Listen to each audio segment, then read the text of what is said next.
এখন প্রমাণ করবেন আমার রেফারেন্সটা ভুল, আপনি প্রমাণ করেন যে এটা ঠিক আছে ঠিক আছে। এবার আরেকটা আনেন ভাই, ইনহু ইল্লা যিকরুল আলামিন এটা আনেন, সমস্যা নেই মাহবুব ভাই। এই আয়াত ভাই আমার উপরে রাগ করে গেলেন, তাই জানেন।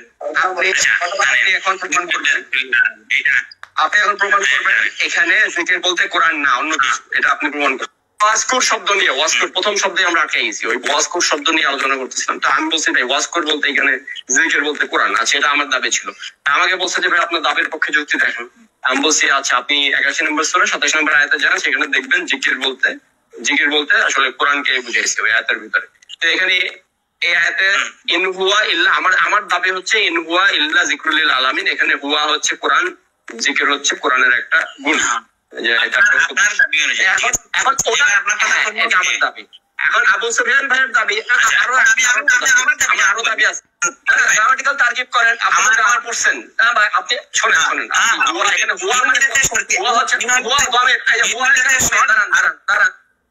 দাঁড়ান হুয়া দমে, এখানে হুয়া বলতে কোরআন, এখানে কোরআনের একটা ডাইমেনশন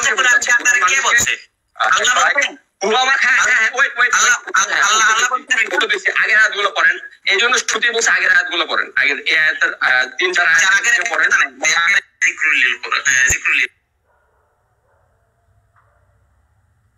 ইন হুয়া ইল্লা যিকরুল লিল আলামিন, আমার কথা হইছে না এখানে যুখরুফে হুয়া মানে কোরআন না, ইয়েস অর নো সূরা যুখরুফ, আর বেটা সূরা যুখরুফ পড়তে জীবনে সূরা যুখরুফ মুখস্থ আছে আমার। আচ্ছা দেখো কি একটা ঝামেলা, আমি শেষ করি কথাটা শেষ করি। কথা হয় যে এখানে জিকির বানাই কোরআন, এখানে উনি প্রথমে আমাদেরকে বলছেন যে জিকরুন মানে কোরআন, এটা তিনি বলতেছেন।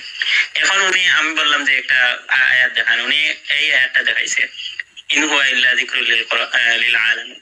এখন বলতেছেন এইখানে নাকি জিকরুন মানে কোরআন নয়, হুয়া মানে কোরআন। এখন তো আমার আর কি বলার আছে ভাই। আচ্ছা তাহলে এখন কি বলে কবির ভাই আপনার কাছে প্রশ্ন। আচ্ছা আমি কাউন্টার দেই, একটু কাউন্টার দেই। কাউন্টার করে দিন, আগে প্রশ্নটা শুনেন। হ্যাঁ কাউন্টার করে দিন, প্রশ্নটা শুনেন, প্রশ্নটা শুনলে কাউন্টার দিতে পারবেন। প্রশ্নটা হচ্ছে আপনি জিকরুন মানে এক এক জায়গায় এক এক শব্দের অর্থ করতেছেন, এই যে এক এক জায়গায় এক এক অর্থ ব্যবহার করতেছেন, হ্যাঁ এই একটা আপনাকে কে দিছে যে এই জায়গায় জিকরুন মানে কোরআন, ওই জায়গায় জিকরুন মানে উপদেশ, ওই যে বা কোরআনের এই যে আপনি এক এক জায়গায় এক এক ইয়ে করতেছেন, এইটা আপনি কিসের ভিত্তিতে করতেছেন? আপনাকে কোন ওহী পাঠানো হয়েছে যার যে ওহীর মাধ্যমে আপনি এই এক এক জায়গায় এক এক অর্থ করতেছেন, এই ওহীটা খবর আমাদেরকে একটু দিবেন। জি বলেন। আচ্ছা আপনি প্রশ্ন করছেন যে আমি এক এক জায়গায় কেন এক এক রকম অর্থ করতেছি। আমি তো একটা আয়াত নিয়ে কথা বললাম, এক জায়গায় কই গেলাম? আমি তো একটা আয়াত নিয়ে বলতেছি, এই আয়াতে এই কনটেক্সটে এইখানে হুয়া মানে জিকির, আমি এতটুকুই বলছি।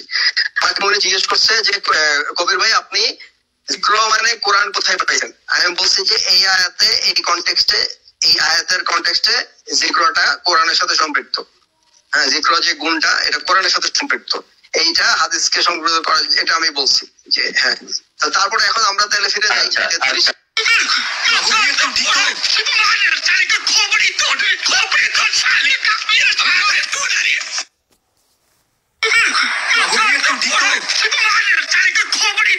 Khobri to sale ka